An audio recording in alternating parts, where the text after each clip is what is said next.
Assalamualaikum warahmatullahi wabarakatuh. Selamat pagi semuanya. Kami dari kelompok 4 akan menjelaskan materi KD 3.4 menghargai nilai-nilai Sumpah Pemuda dan maknanya bagi kehidupan kebangsaan di Indonesia pada masa kini. Sebelumnya, materi pendidikan dan pergerakan nasional akan disampaikan oleh Saudara Bima. Munculnya golongan elit baru Indonesia akan disampaikan oleh Saudari Audi. Tumbuhnya kesadaran awal kebangsaan akan disampaikan oleh Saudari Tasya. Organisasi kebangsaan akan disampaikan oleh Saudari Regi. Dan yang terakhir, Sumpah Pemuda akan disampaikan oleh Saudari Kipti. Lalu pembuat PPT adalah saya sendiri, nama saya Cynthia dan Debbie, serta pengedit video yaitu Saudara Dava Alisa.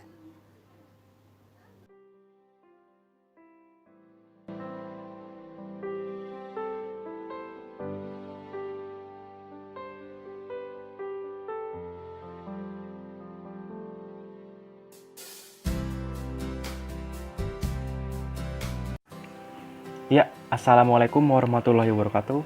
Perkenalkan, nama saya Abima Aladili dari kelompok 4 1142. Kami akan mempresentasikan tentang pelajaran sejarah Indonesia KD 3.4, menghargai nilai-nilai Sumpah Pemuda dan maknanya bagi kehidupan kebangsaan di Indonesia pada masa kini. Dimulai dari pendidikan dan pergerakan nasional. Latar belakang pendidikan dan pergerakan nasional. Munculnya pergerakan nasional di Indonesia disebabkan oleh faktor-faktor yang timbul dari dalam negeri dan bersifat nasional. Itu antara lain sebagai berikut. Adanya tekanan dan penderitaan terus-menerus, sehingga rakyat Indonesia harus bangkit melawan penjajah. Adanya rasa senasib sepenanggungan yang hidup dalam cengkeraman penjajah, sehingga timbul semangat bersatu membentuk negara. Adanya rasa kesadaran nasional harga diri, menyebabkan kehendak untuk memiliki tanah air dan menentukan nasib sendiri. Pengaruh latar belakang pendidikan dalam pergerakan nasional.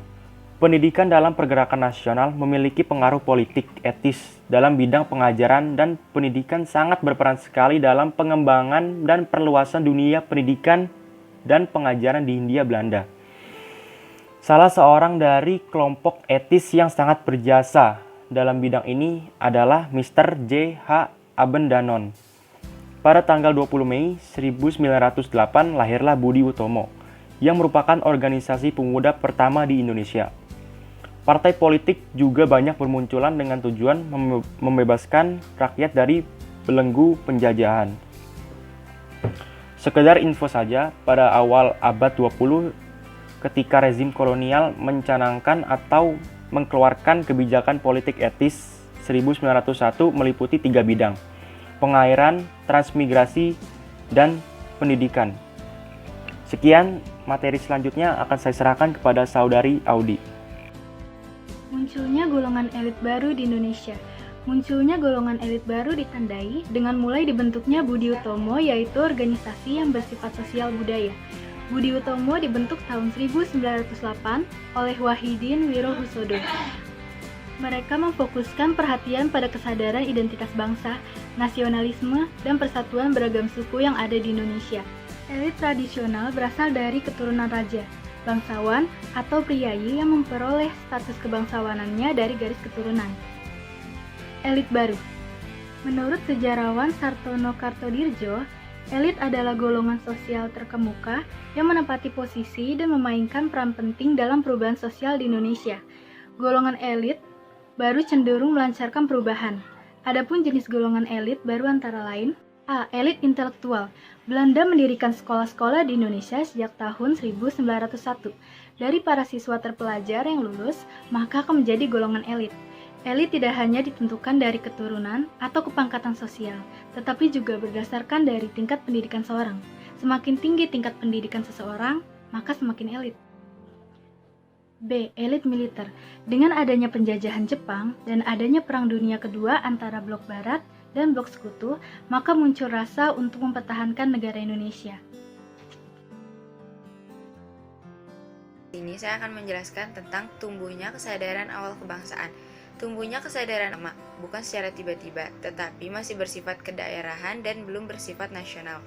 Nasionalisme yang telah bersifat menyeluruh dan meliputi seluruh wilayah di Indonesia telah tumbuh sejak awal abad 20. Lahirnya nasionalisme bangsa Indonesia didorong oleh dua faktor, yaitu faktor internal dan faktor eksternal. Faktor internal itu sendiri yang pertama ada sejarah dari masa lampau yang gemilang. Yang kedua, penderitaan akibat penjajahan yang berlarut-larut. Yang ketiga, pengaruh perkembangan pendidikan barat di Indonesia, seperti Belanda yang membawa pengaruh perubahan terhadap Indonesia. Yang keempat, pengaruh perkembangan pendidikan Islam di Indonesia, seperti dibangunnya pesantren, madrasah, dan lain-lain yang masih berdiri hingga sekarang. Faktor eksternal itu sendiri, yang pertama ada Partai Kongres India Bangsa Indonesia yang mendapatkan inspirasi dari Partai Mahatma Gandhi yang ada di India. Partai ini berjuang melawan Inggris yang menjajah di India. Yang kedua, Filipina di bawah Jose Rizal. Yang ketiga, Gerakan Nasionalisme Cina. Dan yang keempat, Gerakan Turki Muda. Dan masih banyak lagi faktor internal dan faktor eksternalnya. Terima kasih. Nama organisasi kebangsaan. Perkumpulan Gerakan Kebangsaan, disingkat PGK, adalah organisasi pemuda di Indonesia yang didirikan oleh Bursa Jarnubi pada tanggal 17 Agustus 2013. Awalnya berdiri bernama Perhimpunan Gerakan Keadilan. Setelah beberapa tahun, organisasi ini lenyap dan tak terdengar lagi. Namun, tahun 2018, Perkumpulan Gerakan Keadilan, sekarang PGK, kembali dalam formasi baru. Organisasi Kebangsaan 1. Budi Utomo berdiri 20 Mei 1908. Tokoh pelopor Dr. Wahidin Sudirohusodo mahasiswa Stopia. Tujuan mencapai kemajuan Jawa dan Madura melalui pendidikan. 2. Sarekat Islam berdiri 10 September 1912. Tokoh pelopor HOS Cokro-Minoto.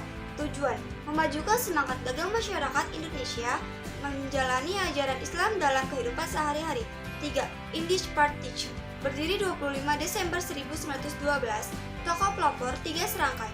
Tujuan menuntut kemerdekaan bagi Hindia Belanda serta mempersatukan berbagai golongan masyarakat di Hindia Belanda.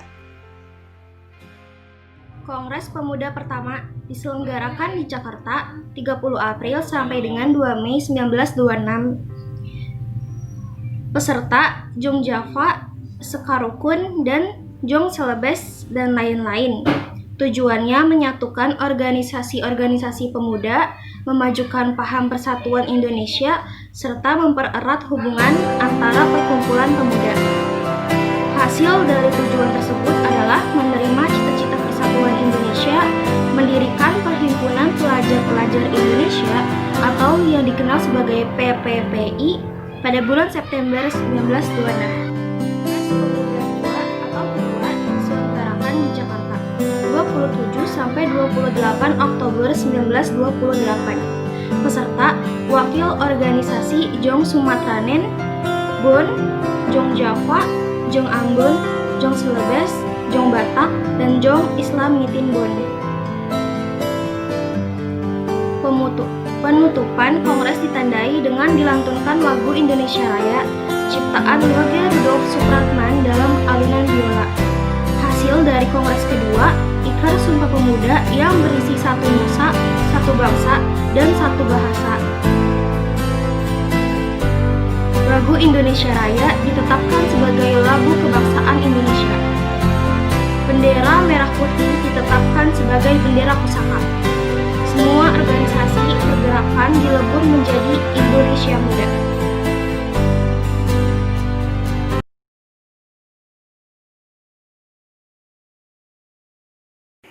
Sumpah Pemuda. Kami, putra dan putri Indonesia, mengaku bertumpah darah yang satu tanah air Indonesia. Kami, putra dan putri Indonesia, mengaku berbangsa yang satu bangsa Indonesia. Kami, putra dan putri Indonesia, menjunjung bahasa persatuan bahasa persatuan dan bahasa Indonesia. dan bahasa Indonesia.